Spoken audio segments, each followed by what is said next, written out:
Hello and welcome to the Machona podcast. This week we are talking about selfishness in relationships, and this is a common phenomenon that can quickly tear apart a relationship if left unchecked. And it is a behavior that can manifest in a number of ways, from large-scale acts of emotional manipulation to small acts of neglect. And unfortunately, selfishness can be hard to detect in most cases, and even harder to deal with.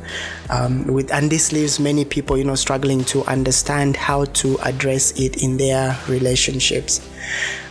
But as always is the case, the first step in combating selfishness in relationships is to, first of all, understand what it looks like.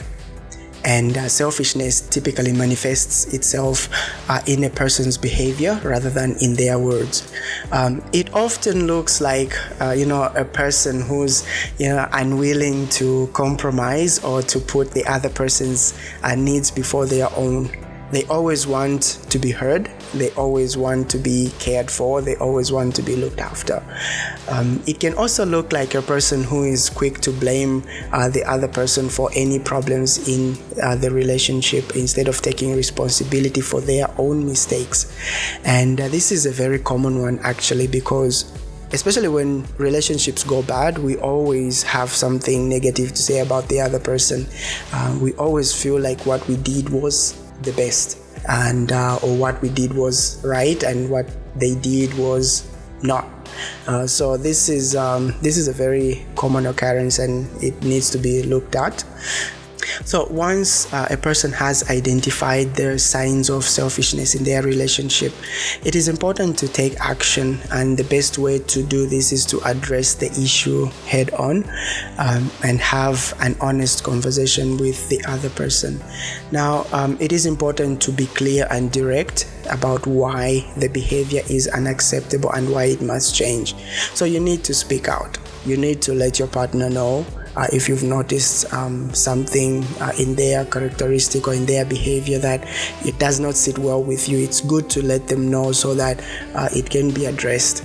And if they do have anything about you as well, give them a chance to bring it out as well, so that you also can have some time to reflect and also work on whatever it is that they feel uncomfortable with. So it may also be helpful to practice self-care. Now, this is mentioned in almost every conflict resolution. Self-care is very important because when you are in a relationship, you need to look after yourself first before you can look after the other person. If you are cracking, you will not have the strength or the resolution to look after another person. So you always need to make sure that you are on the right track before you can try to guide someone or to help someone get on the same page with you. So look after yourself, practice self-care. Now, the self-care is important in dealing with selfishness because taking time to do things that make you feel good and boost your self-esteem can help you stay strong and resilient when you're going through rough times. People give up, and this makes the situation even worse because now you have to start thinking about the issues like of depression or such nature. But it is very important to look after yourself so that you have your mental abilities about you. And the other way to combat selfishness in relationships is to practice empathy. This is also important because you put yourself in the other person's shoes. You sort of like try to look at the relationship from the other person's point of view. And once you learn how to do that, or you begin to do that, then you are going to understand or have a way of understanding of how the other person thinks or how the other person feels. Now, what is also important is for you to communicate your feelings. In as much as the other person needs to do the same, it is very important because if I am not happy about certain things, I should tell you.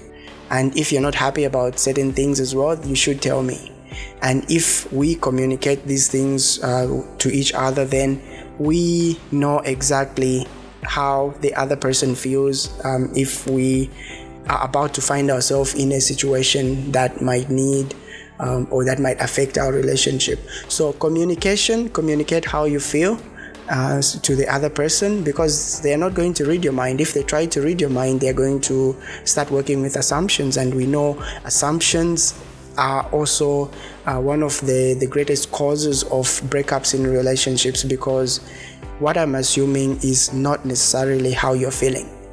And if I start working with assumptions, I'm going to assume things that you have no idea about, and then when we argue about something, you're like, what is he talking about? Or what is she talking about? Because that's not how I feel. So the best way to know how your partner feels or how you feel is by communicating. Let them know how you feel. And you have to remember that the other person may be struggling with their own issues, and it is important to try and understand their perspective by showing empathy and understanding. And it's important to also, create a healthier and more balanced relationship in terms of, activities, and also, you have your personal life, they have their personal life, but it's good to meet in the middle. So finally, it is important to also remember that communication is key. Just as I've said, communication is very important. You have to be open to each other. If you are going to build a life together, you have to know each other inside out. And today I learned a new word, intimacy. And when you break it down, it's in to me see. So in to me see. So it means look into me. Now, if I'm letting you look into me, then that is what creates intimacy, because you are going to know the inner me or the person that I am inwardly.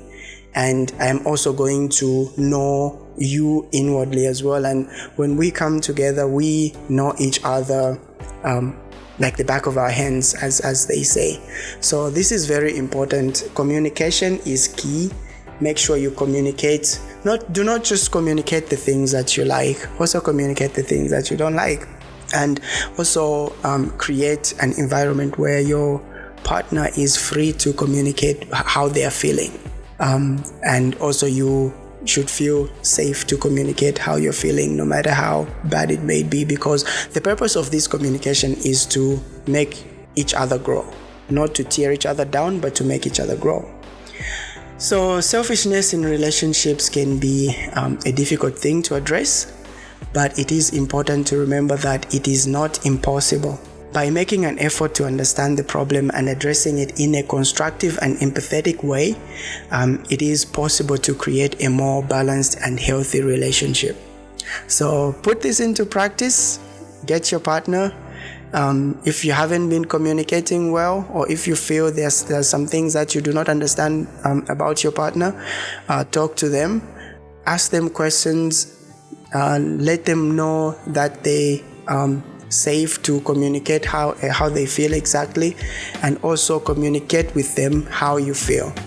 Do not say things to make your partner feel good, but say things that you feel so that they know exactly where you're at, and so that you don't have any misunderstandings as you move along.